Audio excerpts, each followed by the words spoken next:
Bienvenidos a Cruce de Palabras por Telesur. Soy Luis Hernández Navarro y hoy nos acompaña Valeria Silva.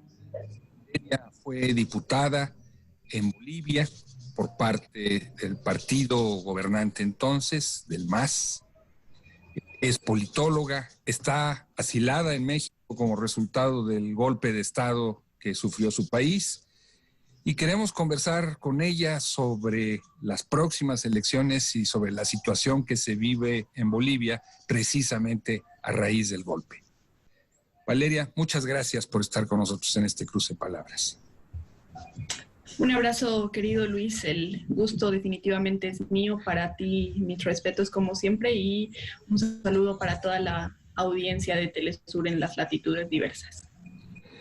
Valeria, comencemos, digamos, por lo más terrible del caso, el asunto de cómo avanza el coronavirus en Bolivia. El gobierno de facto de Yanine Áñez ha podido tomar medidas que defiendan a la población del virus. Lamentablemente, la pandemia en Bolivia se está desarrollando bajo tres características no alentadoras. La primera, la absoluta incertidumbre de la gente.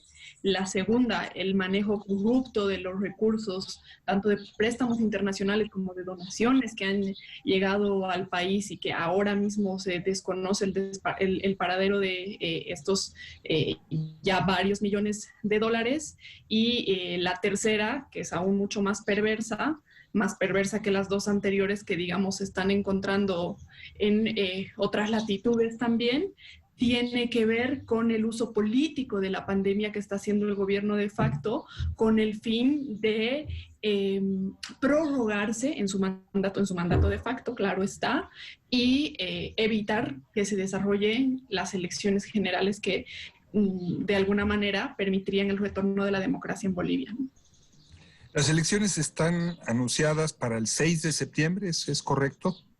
Es correcto, la normativa ha abierto la posibilidad, en teoría ya están dadas las cartas, está puesta la fecha, el 6 de septiembre Bolivia iría a elecciones generales para escoger su mandatario, vale decir su presidente, vicepresidente para los próximos 5 años, y asimismo el Congreso tanto en senadores como en diputados. Sin embargo, Yanine Áñez acaricia la idea de que estas elecciones no se realicen para mantenerse en el mandato. Bueno, ningún mandato, en el golpe que dio. El mandato de las fuerzas, en todo caso, extranjeras o de las fuerzas militares, podríamos decir.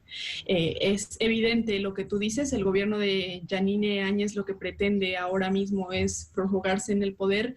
La realización de las elecciones claramente significaría que esta, digamos, coalición de conservadores de las distintas derechas que hoy mismo están haciendo gobierno de facto en Bolivia salgan del poder. En unas elecciones celebradas de manera libre, de manera no militarizada, bajo todos los preceptos democráticos, está claro que la democracia, en todo caso, cumpliría su efecto, valga la redundancia, y que el gobierno de Yanine Áñez tendría que entregarle el poder a quienes ganen las elecciones. Desde mi punto de vista, eso es al movimiento al socialismo nuevamente. ¿Qué está haciendo la población boliviana para enfrentar la pandemia? ¿Hay un tipo de estrategia comunitaria? Muchas. Es muy impresionante y a la vez es muy alentador todo lo que está sucediendo en el territorio boliviano a partir de la organización de los colectivos, de todos los entes comunitarios que son muy fuertes, que tienen una raigambre muy fuerte en Bolivia. Lo que está sucediendo, por ejemplo, como impulso inicial de las 6 federaciones del Trópico de Cochabamba, vale decir de los productores de coca, del sector campesino de origen de precisamente el compañero Evo Morales, que tiene que ver con suministrar alimentos a los barrios pobres de las ciudades, que tiene que ver con el intercambio de productos de la producción agrícola entre una zona geográfica y otra, además de la protección de las juntas vecinales que se están dando, sobre todo en los barrios populares, la atención desde los sindicatos, desde los diferentes bloques comunitarios a la gente, es la que está permitiendo que de alguna manera quienes tienen el virus, pero no están atravesando, digamos, por la etapa intensa de requerir, por ejemplo, un equipo respirador, puedan sobrellevar la pandemia, ¿no? Trascendió en los medios de comunicación, Valeria, que el gobierno boliviano había adquirido fraudulentamente ventiladores.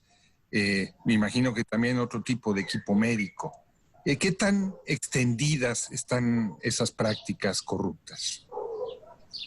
Pues lamentablemente el uso, como te decía anteriormente, de los créditos internacionales que han llegado en el marco ya de la pandemia a Bolivia, así como de las donaciones, estamos hablando entre créditos y donaciones como de 14 distintas canastas internacionales que han llegado a Bolivia, se han manejado de una manera absolutamente discrecional. Mencionabas tú uno de los escándalos, yo creo, ya no solo rimbombantes en Bolivia, sino en Latinoamérica. Lamentablemente, Bolivia ha sido la víctima, el pueblo boliviano ha sido víctima del mal manejo del gobierno de Yanine Áñez, con una compra fraudulenta de 500 ventiladores, 500 respiradores, que en verdad no son los que corresponden al uso médico. Esto seguramente un profesional de la salud podrá explicarlo de mejor manera que yo.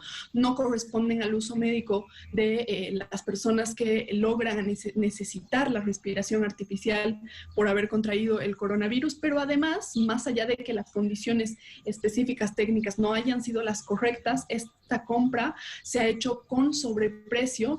Y como si fuera poco, de los 500 respiradores que se han pagado por parte del Estado Plurinacional de Bolivia, vale decir, por el dinero de las bolivianas y de los bolivianos, por donaciones, créditos, tesoro general, etcétera, etcétera, solamente han llegado menos del 20% al territorio boliviano y evidentemente son inservibles, ¿no? ¿Y hay reacción de la población ante esos hechos evidentes de corrupción? ¿Hay protestas, hay movilización? ¿O la naturaleza del golpe, la acción de las fuerzas represivas inhibe una protesta en esa materia? Hay una ola de malestar y de protesta social bastante importante en Bolivia ahora mismo, porque estos hechos de corrupción, por ejemplo, la compra de los ventiladores, han estado acompañados o orquestados de hechos bastante lamentables de parte particularmente de Yanine Áñez y su entorno familiar. Por ejemplo, el uso de aviones públicos, aviones del Estado para mover gente, amigos y familiares de la presidenta Áñez, la presidenta de facto Áñez, para celebrar cumpleaños, para celebrar fiestas, una serie de elementos, corrupción, uso de bienes del Estado, en fin, uso discrecional de los recursos, ha hecho que la población hoy mismo esté absolutamente descontenta. El nivel de descontento de la gente respecto del manejo de la pandemia y en general del manejo político y económico de Bolivia en este momento es muy amplio. Evidentemente hay un control territorial y militarizado bastante profundo. Vale apuntar en este caso que las Fuerzas Armadas y la policía, no así los médicos, por ejemplo, han sido dotados de recursos extra en este contexto de la pandemia en Bolivia. ¿Qué quiere decir esto?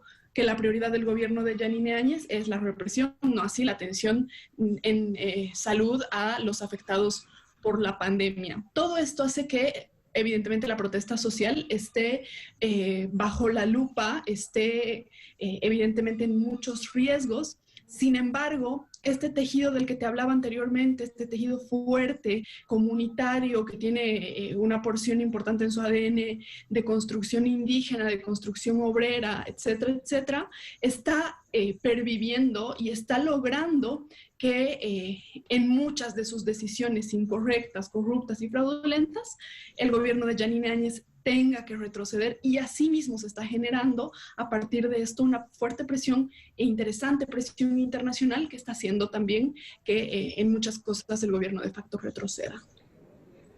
Valeria, una de las cosas en las que la administración del presidente Evo Morales trabajó fue en fortalecer el sistema de atención sanitaria en Bolivia. Estaba muy retrasado, muy rezagado, muy desmantelado antes de su llegada a la presidencia. Este sistema ha permitido enfrentar más o menos la pandemia, o la corrupción lo hace realmente imposible.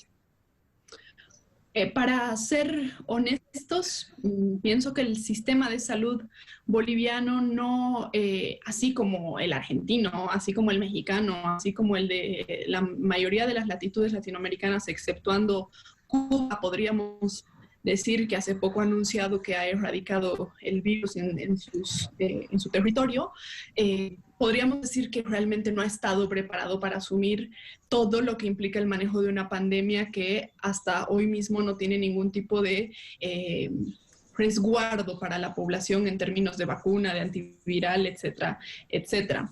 Sin embargo, se ha creado una falacia bastante poderosa, digamos, en las últimas semanas, en los últimos meses en Bolivia, en torno a que durante los 14 años de gobierno del presidente Morales, en el ámbito de la salud no se ha hecho nada y que la actual crisis que se está viviendo en Bolivia más o menos responde a estos 14 años de mal manejo de la salud del presidente Evo Morales y de su gestión en salud, lo cual es absolutamente falso. Vale recordar que durante la gestión del presidente Morales se han otorgado ítems para el rubro, para el ámbito de la salud, como nunca antes se había hecho en la historia en la historia republicana de Bolivia, por un lado, y por el otro, evidentemente, cuando uno mira la Bolivia de hace 13 años, hace 14 años, la que recibió el presidente Morales, es muy fácil recordar, sobre todo los índices de desarrollo humano, los índices de los organismos internacionales, a aquella Bolivia que competía en pobreza casi en todos los ámbitos con Haití por el primer lugar. Eso ha cambiado bastante. Por supuesto que los avances en salud han sido fundamentales para modificar estos índices, sobre todo de desarrollo humano, pero por supuesto, ninguna sociedad y ningún estado, al menos en Latinoamérica, pero exceptuando Cuba, pareciera haber estado listo para atender al 100% las necesidades de la pandemia. Ni siquiera las sociedades europeas, vamos. ¿Te parece si vamos a una pequeña pausa? Claro que sí. No se vayan. Regresamos en muy breves instantes.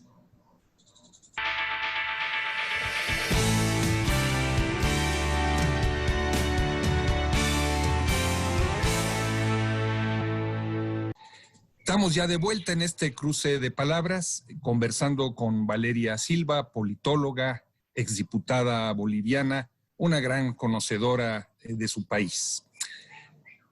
Valeria, de cara a las elecciones, ¿cómo se está realizando la contienda electoral? ¿Pueden realizarse mítines? ¿Son básicamente redes sociales las que actúan? ¿Son los medios de comunicación?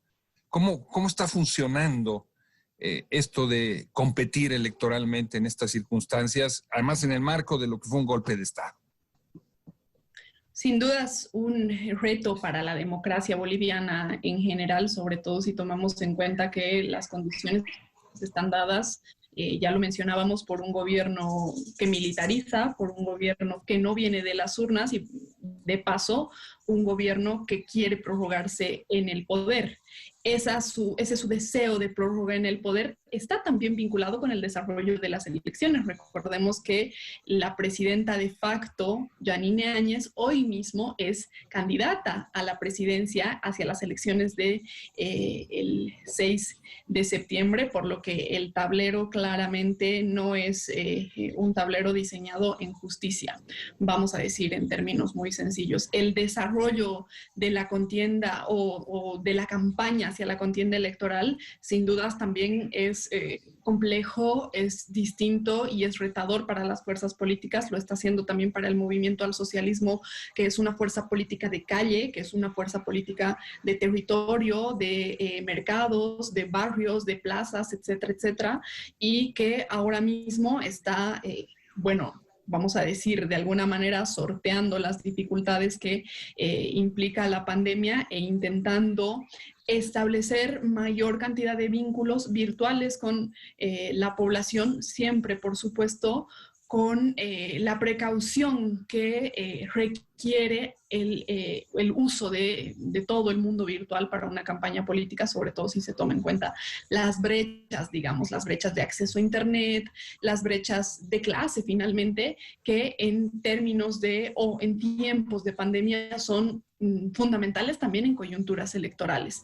Sin embargo, vale destacar que a pesar de todas estas a pesar de todos estos obstáculos para el desarrollo normal de una campaña electoral, la población ha respondido muy bien. Todos los sondeos, todos los estudios y todas las encuestas hasta ahora publicadas y proyectadas demuestran que la gente quiere ir a las urnas, que la gente el 6 de septiembre quiere recuperar la democracia, e incluso aquellos que todavía ponen, digamos, en duda el hecho de que el gobierno de Yanine Áñez sea un gobierno de facto y en todo caso lo denominan un gobierno de transición, incluso aquella población quiere que el 6 de septiembre este asunto se resuelva por la vía de las urnas.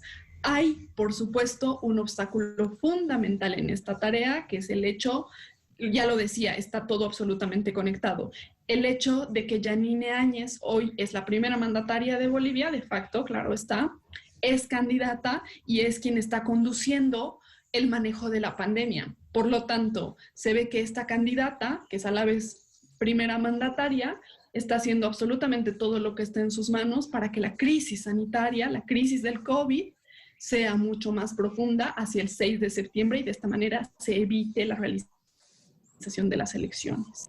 O sea, tú dirías que el hecho de que la atención no sea la que se requiere para enfrentar el reto del coronavirus es parte de un cálculo político, no solamente es incapacidad, no solamente es torpeza, hay una apuesta política de parte de Yanine Áñez. Definitivamente no podrías haberlo dicho de una mejor manera, Luis. Si se recuerda, se tenía una primera fecha para desarrollo de elecciones el 3 de mayo en Bolivia. Esta fecha, por impulso del Ejecutivo de facto, fue postergada y finalmente, luego de la presión social, de la presión internacional y de un cumplimiento que ya no puede burlarse en términos normativos, se establece una segunda fecha, que es la del 6 de septiembre, luego de una negociación amplia entre diversas fuerzas políticas, ojo, no la fuerza política de Yanine Áñez, para ir finalmente el 6 de septiembre a las urnas. Se manejaban otras opciones de fecha, los movimientos sociales incluso solicitaban que las elecciones se desarrollen el 25 de julio, o perdón, en alguna fecha de julio, pero se llega a un acuerdo político comandado por el Tribunal Supremo Electoral, del cual el Movimiento al Socialismo es parte, para ir finalmente el 6 de septiembre a las elecciones. Lo que hace el gobierno de Yanine Áñez al frente es retrasar cualquier tipo de buena gestión en favor de controlar la pandemia, de poder dar la mejor atención a la gente en términos de salud, en términos de gestión económica, a la gente en el contexto de la pandemia, para así poder sostener esta hipótesis que ellos plantean. La curva, o mejor dicho, la parte más alta de la curva en la pandemia, el pico de la pandemia, va a ser en septiembre. Esto es lo que ellos dicen para tratar de evitar que se desarrollen las elecciones del 6 de septiembre y de esta manera seguir prorrogándose en el poder y ver qué elementos se les van presentando en el camino para así garantizar que las elecciones no se desarrollen de manera libre y con un objetivo claro, específico y fundamental para ellos, la proscripción del movimiento al socialismo. Simultáneamente, a propósito de la última parte de tu intervención, se está hablando de anular la participación electoral del movimiento al socialismo, argumentando, entiendo, que se han hecho por parte de su candidato a la presidencia, la difusión de encuestas electorales, lo que estaría prohibido. No sé si estoy otra vez en lo correcto, pero sí está entonces esta presión por ilegalizar al MAS. Sí, hay un objetivo, yo creo que fundamental en el gobierno de facto, particularmente y en algunas fuerzas políticas conservadoras antidemocráticas, que no ven ninguna posibilidad de triunfo en elecciones si es que el movimiento al socialismo está en las urnas. Vale decir, y en términos muy sencillos, que solamente le ganarían al movimiento al socialismo si este no está en la papeleta de las próximas elecciones. Eso es lo que pretenden. A día de hoy se tienen, si no me equivoco, 7 denuncias presentadas ante el Tribunal Supremo Electoral por parte de las fuerzas políticas conservadoras para inhabilitar la candidatura de Luis Arce Catacora, nuestro candidato a la presidencia, quien fuera el ministro de Economía del gobierno del presidente Evo Morales y el artífice y el ideólogo del modelo económico exitoso que ha llevado a Bolivia a lugares bastante apreciables en la comunidad internacional respecto de la economía, pero ya no solo es contra el candidato, ya no es solamente contra... Hicieron varios intentos de voltear la candidatura de Luis Arce, que es una candidatura bastante prometedora según estudios, sondeos y encuestas, acompañada de la candidatura a vicepresidencia de David Choquehuanca, quien fuera un indígena aymara, quien fuera nuestro canciller por muchos años también, sino que ahora mismo están ya afilando, digamos, un poco más esta estrategia, pretendiendo que toda la lista del movimiento al socialismo y la propia sigla quede al margen del desarrollo de las próximas elecciones. A Luis Arce le están buscando, como tú bien mencionabas, este asunto de la supuesta difusión de datos de encuestas, le están buscando 1001 pretextos en su gestión como ministro de Economía para iniciar algún proceso penal que lo inhabilite como candidato y otra serie de artimañas que ni siquiera vale la pena mencionar, que tienen claramente el objetivo de sacar al movimiento al socialismo de la papeleta hacia las próximas elecciones. En estas elecciones la derecha se presenta dividida. ¿Cómo fue que no pudieron articular una candidatura única o no la necesitan, Valeria? Yo diría que esto es un común denominador de la historia, tanto de la segunda mitad del siglo XX en Bolivia como de la actual. Desde la recuperación de la democracia hasta ahora, el conservadurismo, las derechas no han logrado tener un frente común en elecciones. Esta no es la excepción. Nosotros creemos que así hubiera habido un frente único, la voluntad popular de recuperar la democracia y de recuperar todos los avances sociales que se han logrado en tiempos de proceso de cambio, le darían el tiempo a Evo Morales, al partido de Evo Morales, vale decir, a Luis Arce Catacora y a David Choquehuanca. Sin embargo, sobre todo aquellos analistas políticos que apuntan al voto útil hubieran deseado profundamente que las fuerzas de la derecha, las fuerzas conservadoras, vayan unificadas hacia las elecciones del 6 de septiembre. Todavía tienen estos analistas políticos la ilusión de que la unión de ellos les hubiera dado el triunfo. Sin embargo, hay, decía anteriormente, una composición en su ADN que no les permite desde ningún punto de vista dejar de lado sus intereses absolutamente sectoriales, regionales, empresariales o personales directamente para, digamos, poder hacer un proyecto conjunto con un programa de gobierno para el país, así sea un programa de gobierno liberal y conservador.